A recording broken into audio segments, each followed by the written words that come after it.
बेटी जब 12 साल की थी तभी किसी बीमारी के चलते उसके पिता का देहांत हो चुका था। माँ गांव के एक सरकारी स्कूल में प्रिंसिपल थी।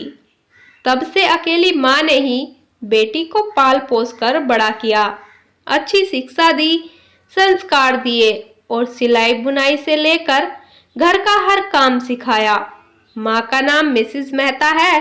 बेटी अब जवान हो चुकी थी और अपनी बेटी की शादी को लेकर वह चिंतित रहने लगी थी, जिस वजह से माँ जी अपने गांव के पंडित से बेटी के रिश्ते की बात चला रही थी।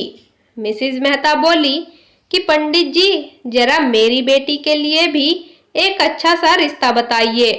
तब पंडित जी 2 दिन बाद एक अच्छा रिश्ता लेकर मिसेस मेहता के पास आए और लड़के की फोटो दिखाते हुए बोले कि लड़का अच्छा है, पढ़ा लिखा है, बड़ी कंपनी में इंजीनियर की नौकरी करता है, माँ बाप भी अच्छे हैं, इस रिश्ते को हाथ से मत जाने दीजिए। पसंद हो तो बताइए, बात आगे बढ़ाऊं।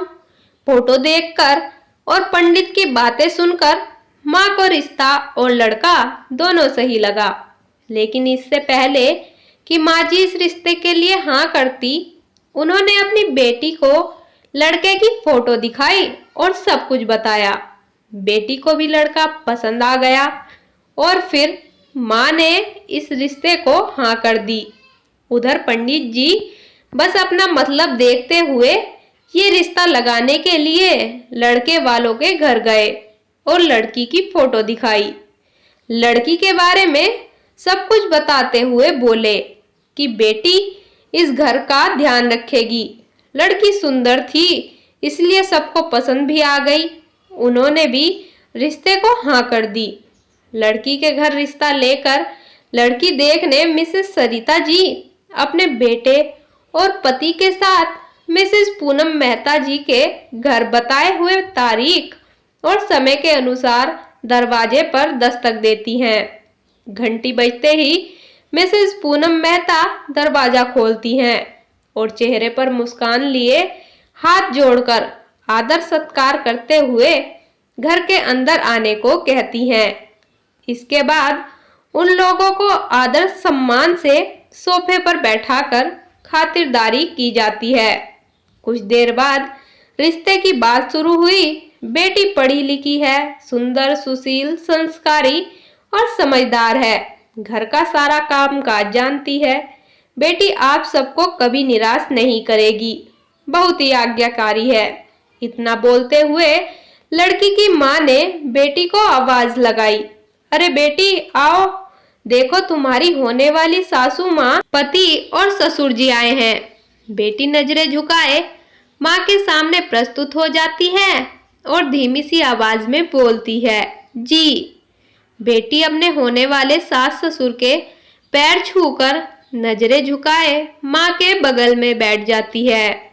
इधर लड़के की माँ बेटी की माँ के मुंह से बेटी की सब तारीफें सुनकर कुछ खास तवज्जो नहीं देती। ठीक है, बस इतना बोलकर अपने मतलब की बात बड़े रोब से शुरू करते हुए बोलती है, जी देखिए मिसेस मेहता जी, हमने अपने बेटे के ऊपर बहुत पैसा खर्च किया, उसकी हर जिद पूरी की है, पढ़ाई में बहुत पैसा लगा है। अभी बेटा विप्रो कंपनी में इंजीनियर है, अच्छी तनख्वाह भी है। तो देखिए हमारा यही इकलौता बेटा है और लाडला भी है और बस अब यही पहली और आखिरी शादी है। तो मिसेस सरिता जी, मैं ये कहना चाहती हूँ कि हमारा अपनी सोसाइटी और समाज में काफी नाम और सम्मान है, तो ये शादी कुछ सामाजिक रीति रिवाज के अनुसार होनी चाहिए। यानी दहेज वगैरह में तो हम विश्वास रखते नहीं, लेकिन वो क्या है ना कि समाज का तो आप समझती ही हो। अब कुछ लेन देन ना हुआ तो लोग पूछेंगे कि कैसे गरीब परिवार से बहू लेकर आई है, और भी न जाने क्या क्या बातें बनाना शुरू करेंगे। लेकिन मिसेज मेहता जी आप चिंता ना करें, आप बस एक fridge, TV, washing machine, double bed और एक कार दे दीजिएगा।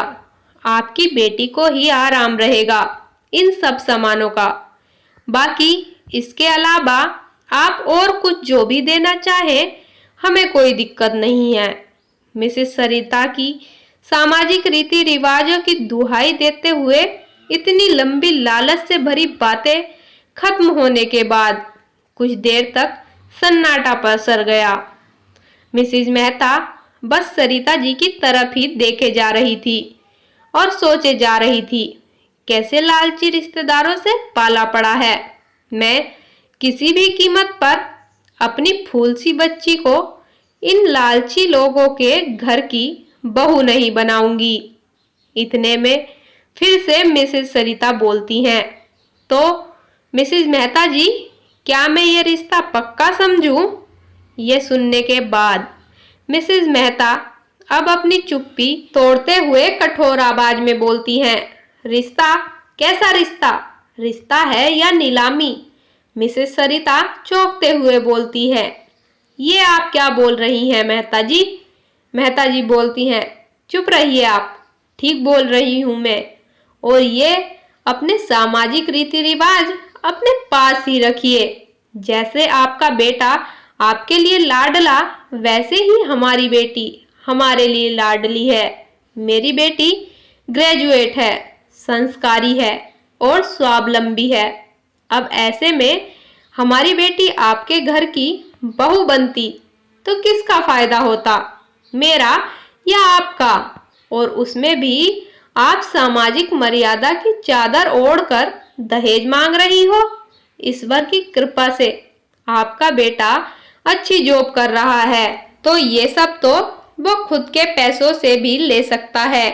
हमारे लिए तो हमारी बेटी ही सबसे बड़ा धन है। मैं साक्षात लक्ष्मी आपको दे रही थी, अपने दिल का टुकड़ा आपको दे रही थी, और आपने तो समाज की दुहाई देते हुए यहाँ नीलामी शुरू कर दी। शर्म आनी चाहिए आपको। असल में समाज ऐसा है नहीं, लेकिन आप जैसे लालची लोगों ने समाज को ऐसा बना रखा है। अब आप यहाँ से जा सकते हैं, वरना दहेज मांगने के जुर्म में मैं आपको अंदर करवा दूंगी। पुलिस का नाम सुनते ही मिसेस सरिता और उनका पूरा परिवार वहां से भाग खड़ा हुआ।